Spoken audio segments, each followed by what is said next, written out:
Konni medical കോളേജിൽ രോഗികൾക്ക് ചികിത്സ നിഷേധിച്ചുവെന്ന പരാതി. കോട്ടയത്തേക്കും പത്തനംതിട്ട ജില്ലാ ആശുപത്രിയിലേക്കും രോഗികളെ മാറ്റുന്നത് കോന്നി മെഡിക്കൽ കോളേജിൽ ഒരു നിത്യസംഭവമായി മാറിയിരിക്കുന്നു എന്നാണ്. ആശുപത്രിയിൽ കിടക്കയില്ലാത്തതിനാൽ രോഗിയെ പത്തനംതിട്ടയിലേക്ക് മാറ്റുന്നു എന്ന ഡോക്ടറുടെ കുറിപ്പ് മാതൃഭൂമി ന്യൂസിന് ലഭിക്കുകയും ചെയ്തു. ഞങ്ങൾ കഴിഞ്ഞ സൺഡേയിലാണെങ്കിൽ അമ്മ വീണപ്പോൾ അമ്മയ്ക്ക് നന്നായിട്ട് 80 വയസ്സുള്ളതാണ് അമ്മയ്ക്ക്. അപ്പോൾ ഇവിടെ ഹോസ്പിറ്റലിൽ വന്നു, ഇവിടെ എടുത്തില്ല. ഞങ്ങൾ നേരെ കോട്ടയത്ത് തന്നെ കൊണ്ടുപോയി. വേറൊരു ഹോസ്പിറ്റലിൽ കൊണ്ടുപോകാൻ സാധിക്കാത്ത ഒരവസ്ഥയിലായിരുന്നു ഈ അമ്മയും കൊണ്ട് വന്നത്. ഇത്രയും പ്രായമുള്ള ഒരു അമ്മയും കൊണ്ട് ഇവിടെ വന്നിട്ട് ഇവിടെ യാതൊരു ട്രീറ്റ്മെൻറ്റും ഇവിടെ കൊടുത്തില്ല. കോട്ടയം മെഡിക്കൽ കോളേജിൽ കൊണ്ടുവന്നപ്പോൾ ഞങ്ങൾക്ക് നല്ല ട്രീറ്റ്മെൻറ്റാണ് അവിടെ തന്നത്.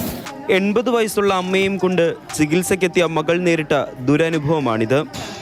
വീണ് പരിക്കേറ്റ് ചികിത്സ തേടി കോന്നി മെഡിക്കൽ കോളേജിലേക്ക് എത്തി. ചികിത്സ ലഭിച്ചില്ല. നേരെ കോട്ടയം മെഡിക്കൽ കോളേജിലേക്ക്.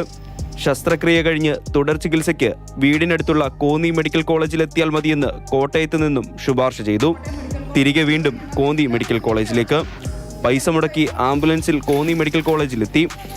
രോഗിക്ക് കിടക്കാൻ കിടക്കയില്ല, അന്നേ ദിവസം ഡ്യൂട്ടിക്ക് മതിയായ ഡോക്ടർമാരില്ല എന്നീ കാരണങ്ങൾ സാക്ഷ്യപ്പെടുത്തി ഡ്യൂട്ടിയിലുണ്ടായിരുന്ന ഡോക്ടർ ശസ്ത്രക്രിയ കഴിഞ്ഞ രോഗിയെ വീണ്ടും പത്തനംതിട്ട ജനറൽ ആശുപത്രിയിലേക്ക് മാറ്റി.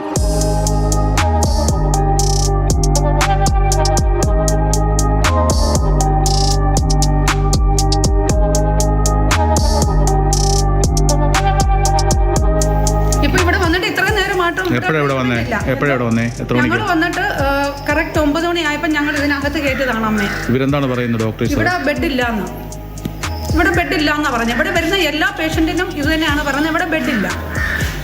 ഇങ്ങനെയാണെങ്കിൽ ഞങ്ങൾക്ക് സാധാരണക്കാർ ഇവിടെ എങ്ങനെ വരും? എന്തിനാണ് ഈ മെഡിക്കൽ കോളേജ്? ഇവിടെ മനുഷ്യർക്ക് ആവശ്യമില്ലാത്തതാണെങ്കിൽ ഇതെന്തിനാണ് ഈ ഹോസ്പിറ്റല്? ഞായറാഴ്ച രാവിലെ 9 മണിയോടെ മെഡിക്കൽ കോളേജിലേക്ക് എത്തിയ ഇവരെ 3 മണിക്കൂറോളം വെയിറ്റ് ചെയ്യിപ്പിച്ചതിന് ശേഷമാണ് പത്തനംതിട്ടയിലേക്ക് മാറ്റിയതെന്നും ദുരനുഭവം നേരിട്ട വെട്ടൂർ സ്വദേശികൾ പറയുന്നു. മാതൃഭൂമി ന്യൂസ്, പത്തനംതിട്ട.